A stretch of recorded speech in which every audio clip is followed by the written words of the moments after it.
podcast Ambitieuse et engagée. Tu écoutes l'épisode numéro 10. Je suis Vanessa Dabin-Rémignon, ton hôte, et je suis experte en reconversion professionnelle et entrepreneuriat. Dans ce podcast, je t'invite à découvrir la passion que j'ai développée pour l'entrepreneuriat et notamment l'entrepreneuriat qui a un impact positif dans le monde. Je te partage des astuces, des conseils, mes connaissances sur la façon dont tu peux toi aussi créer une entreprise à impact positif qui sera alignée sur ta raison d'être. Alors sans plus tarder, commençons ce nouvel épisode dans lequel j'aborde la création de ton offre. Alors aujourd'hui, tu es porteuse de projet, tu es prête à te lancer dans l'aventure entrepreneuriale et tu t'interroges sur la façon dont tu peux construire ton offre de service pour qu'elle soit unique et attrayante. C'est vraiment une étape cruciale avant de réfléchir à sa stratégie marketing, commerciale et à sa communication. Alors, lorsque je parle d'offre de service, en fait, ce sont les différents accompagnements, prestations, programmes que tu peux proposer dans le cadre de ton entreprise. Donc, je ne fais pas du tout état des produits car c'est vraiment différent. Alors, qu'est-ce qui fera que ton offre de service sera à la fois unique et attrayante ? Pour qu'elle soit unique, il faut vraiment qu'elle te ressemble. C'est-à-dire que quand tu vas construire ton offre, il faut vraiment que tu aies conscience de ta zone de brillance, de ce qui te motive, de ce qui te passionne, ce qui fait de toi cet être singulier et également ce que ton intuition te souffle. Et attrayant, c'est parce que ton offre de service va répondre à un besoin précis de ta clientèle cible. C'est vraiment une offre qui va mettre l'accent non pas sur le ou les outils que tu peux utiliser pour aider ta clientèle cible, mais vraiment sur les résultats, les bénéfices qu'elle obtiendra en faisant appel à toi. Alors, bien évidemment, quand on dit comme ça, créer une offre de service pour qu'elle soit unique, on pourrait croire en fait qu'il faut vraiment créer quelque chose qui sort des rangs ou quelque chose qui n'existe pas. Or, c'est pas du tout le cas. C'est pas du tout le cas. Quand on dit vraiment unique, en fait, ça ne veut pas dire que tu seras la seule sur le marché à faire ce que tu fais. Mais en revanche, tu seras la seule à faire ce que tu fais de la façon dont tu le fais. Parce que dans la construction de ton offre, tu auras vraiment mis des ingrédients qui sont propres à toi, qui sont propres à chacun. Comme tu le sais, on est vraiment des êtres uniques et c'est vraiment en se tournant vers l'intérieur de soi, en allant chercher vraiment qui l'on est, que l'on peut refaire ressortir des éléments clés qui feront alors de ton offre quelque chose d'unique. Donc l'objectif de ton offre de service, c'est vraiment de faire passer ta clientèle cible d'un point A à un point B. Le point A, c'est quoi ? C'est sa situation actuelle. C'est un problème qu'elle veut vraiment résoudre ou c'est un besoin qu'elle souhaite satisfaire. Et le point B, c'est là où elle a envie d'aller tout simplement et d'avoir donc des résultats. Alors il y a tout un processus pour créer son offre de service, il y a toute une méthodologie à suivre et je vais te la partager justement dans cet épisode. Donc, lorsque tu fais ton étude de marché, tu étudies, entre autres, ta clientèle cible. Donc c'est là que tu vas comprendre qu'elle a vraiment un problème très précis ou alors qu'elle a un besoin, une frustration. L'objectif ultime de l'existence de ton entreprise, c'est d'apporter une solution pour résoudre cette problématique ou du moins satisfaire ce besoin. Il faut vraiment que tu prennes conscience que ta clientèle cible, elle est vraiment dans une situation qui quelque part en fait l'empêche de dormir, de trouver le sommeil, d'être sereine. Donc elle est vraiment dans une situation qui est vraiment inconfortable, voire même pire, qui la rend malheureuse ou voire même dans une certaine détresse. Et donc elle cherche une solution, bien évidemment, pour se sentir mieux, pour changer sa vie, etc. Donc, donc ton entreprise, en fait, a vocation à apporter une solution. Pour t'aider à mener à bien ta réflexion, dans la construction de ton offre de service, tu peux te poser cette question. Qu'est-ce que je ferais si je n'étais payé que si mon client obtenait le résultat souhaité? Je répète, qu'est-ce que je ferais si je n'étais payé que si mon client ou ma cliente obtenait le résultat souhaité? Quand tu lis cette phrase à voix haute ou quand tu la lis, tu comprends que derrière, dans la construction de ton offre, tu dois vraiment quelque part mettre le paquet. C'est-à-dire que tu dois vraiment concevoir ton offre de service à partir de toi, bien évidemment, parce qu'il faut que tu prennes du plaisir à faire ce que tu fais, sinon ça n'a aucun intérêt. Mais il faut vraiment aussi que tu gardes à l'esprit, bien évidemment, ta clientèle cible derrière. Et alors, si tu savais que tu ne serais payé qu'une fois que le résultat est atteint, qu'est-ce que tu mettrais en place? Quels ingrédients, quels outils, qu'est-ce que tu intégrerais dans ton offre de service pour être sûr de toi à 100% que les résultats seront là? Alors, petit bémol, bien évidemment, on n'est jamais certain à 100% des résultats.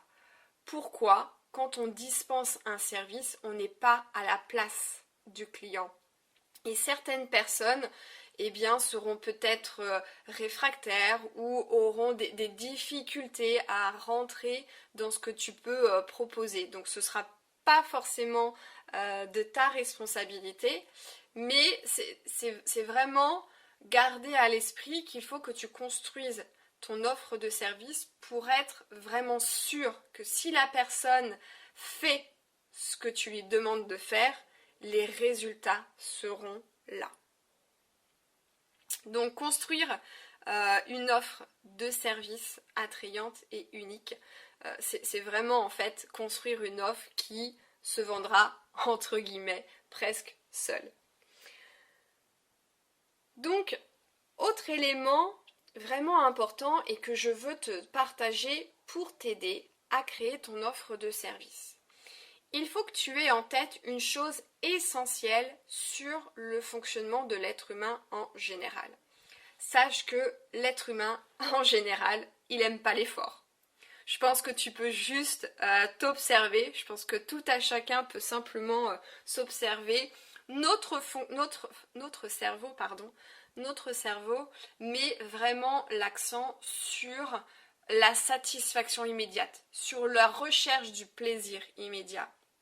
Donc, ça veut dire que, de façon générale, on va être plus à même de vouloir poser nos petites fesses sur le canapé sous un plaid en train de regarder notre série préférée, plutôt que d'être derrière notre ordinateur à suivre une formation en ligne avec des conseils sur comment bien négocier sa rupture conventionnelle.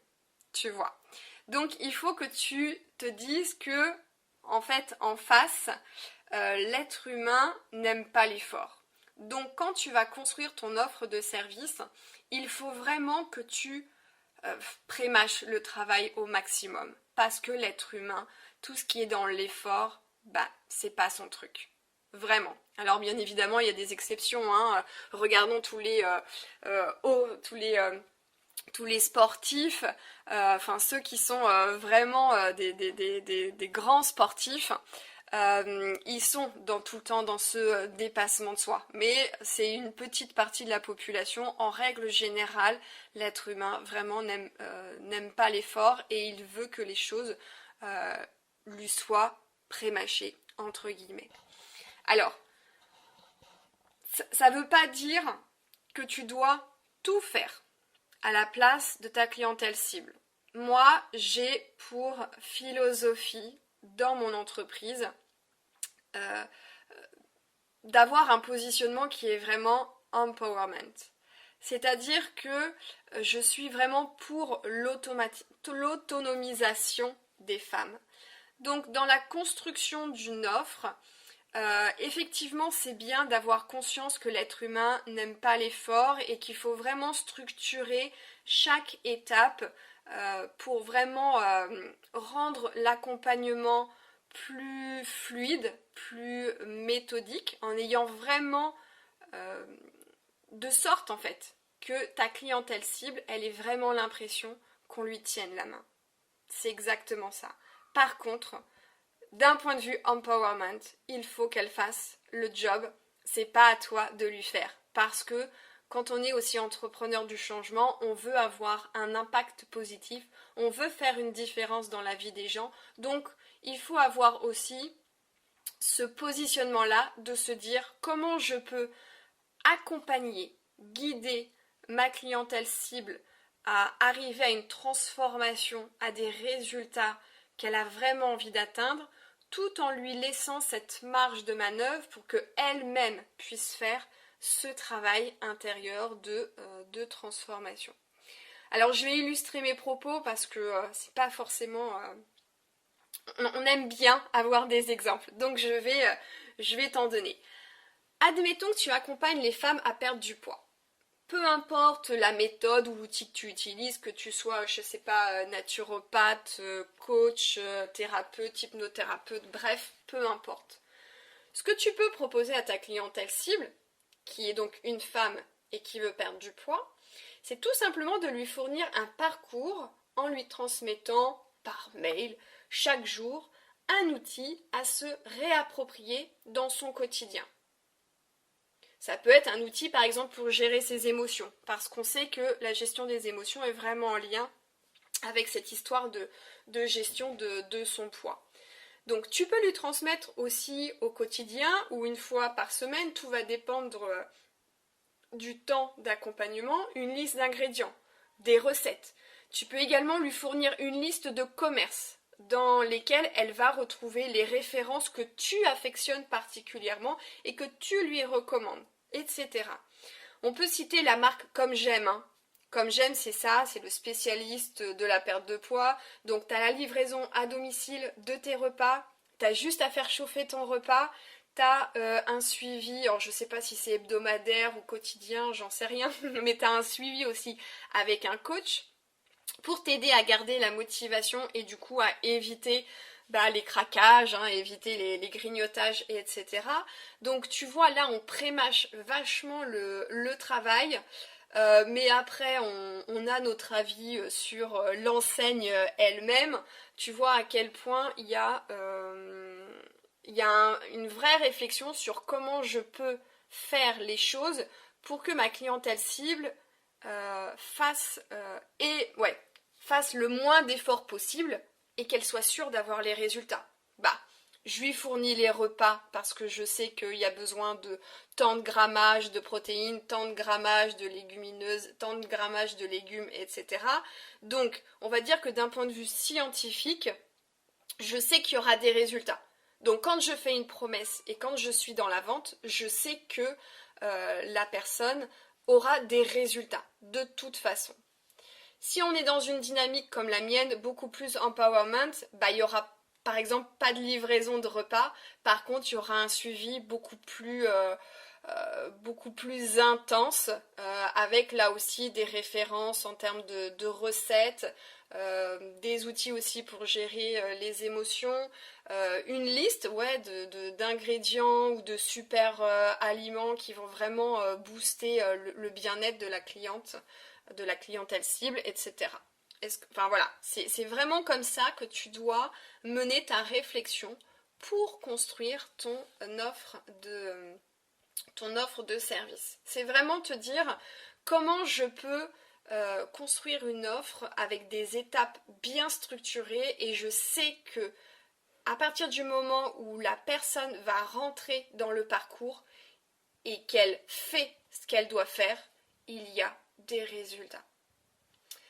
Alors, la méthodologie pour créer ton offre de service. Alors tout d'abord, il faut que tu partes, toi, déjà de toi, hein, de ta singularité, quelle est ta zone de brillance, qu'est-ce qui te passionne, qu'est-ce que tu as vraiment envie de transmettre à tes clientes, quelles sont les choses que tu affectionnes particulièrement. Et ensuite, c'est vraiment de partir de ton activité. Qu'est-ce que tu fais? Alors et il faut vraiment que tu sois précise. C'est-à-dire que si tu te dis, ok, alors aujourd'hui je suis graphiste, ou je suis formatrice, ou je suis coach de vie, tout ça ce sont des titres, ce sont des certifications, mais ça n'apporte rien. C'est trop généraliste. On ne sait pas à qui tu t'adresses, on ne connaît pas la situation dans laquelle se trouve ton ou ta cliente, on ne connaît pas non plus les résultats auxquels on peut s'atteindre en faisant appel à tes services. Donc il faut vraiment qu'en partant de l'identification du cœur de ton entreprise, on ait déjà tous ces éléments-là.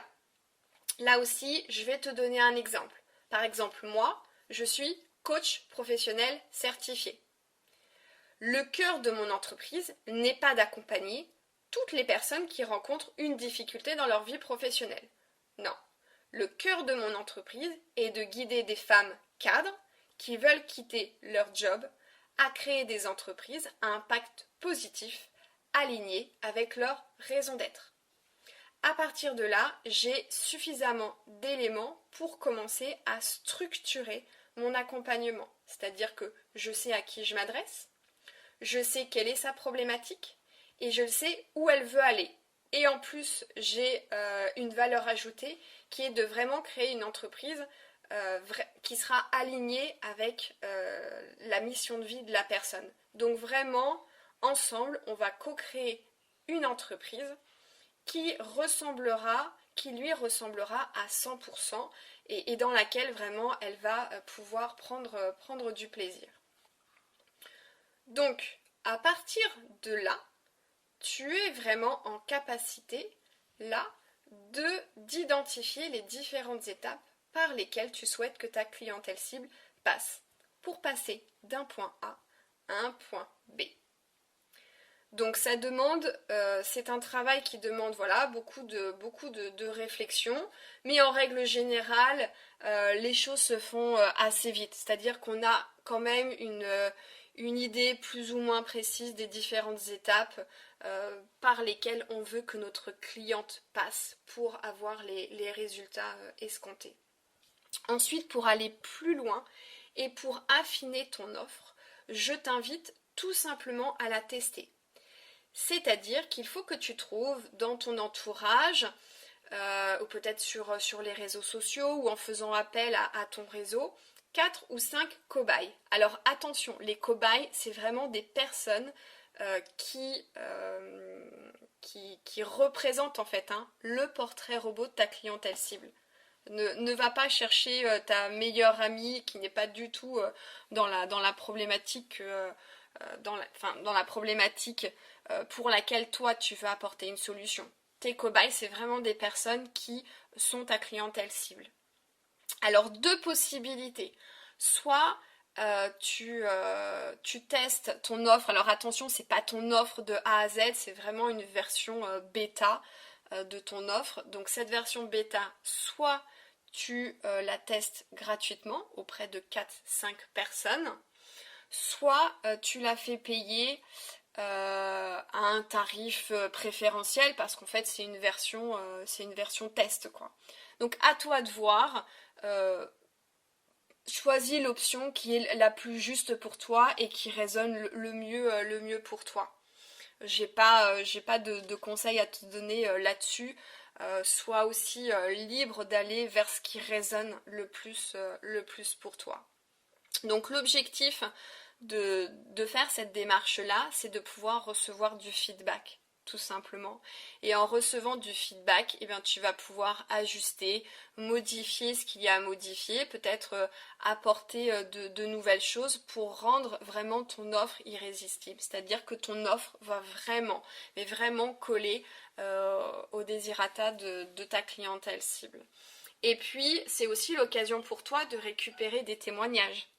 Les témoignages, c'est vraiment une preuve sociale. Et lorsque les gens cherchent une solution à leurs problèmes, ils aiment bien aussi avoir cette preuve sociale. Donc ils vont rechercher les avis ou les témoignages. Donc pour toi, en testant ton offre, ça va te permettre d'affiner, d'ajuster les choses, d'être au plus proche des résultats que recherche ta clientèle cible, voire même au-delà, et d'avoir des témoignages. Une fois que tout ça c'est fait, tu vas aussi réfléchir au packaging. Et réfléchir au packaging, tu peux aussi solliciter tes cobayes par rapport à ça. Donc le packaging, ça va être quoi? Ça va être les bonus. Est-ce que quand tu vas présenter ton offre de service, est-ce que tu vas proposer des bonus? Une garantie. Est-ce qu'il y aura une garantie de 14 jours, de 30 jours de satisfaction? Comment tu vas délivrer ton offre? Même chose, est-ce que ce sera en préférentiel? Est-ce que ce sera à distance? Est-ce que ce sera un mixte des deux? Est-ce que tu feras aussi appel à des experts extérieurs? Est-ce que tu vas mettre en place une plateforme de formation? Est-ce que... voilà. Donc il y a plein de réflexions justement sur comment tu vas présenter ton offre à tes prospects. Ensuite, bien évidemment, une fois que tu as fait tout ce travail-là, il va y avoir la réflexion sur le prix que tu souhaites afficher. Mais ça, ce sera vraiment l'objet d'un épisode complet parce que fixer ses prix, c'est un vrai sujet. Donc on en parlera dans un prochain épisode. Voilà, j'espère que maintenant tu as une idée bien précise de comment tu peux créer ton offre unique et attrayante pour pouvoir ensuite réfléchir à ta stratégie marketing, commerciale, de communication et pouvoir te lancer pour trouver tes premiers clients. Donc on se retrouve dans un prochain épisode et d'ici là, je t'invite à prendre soin de toi et on se retrouve très prochainement.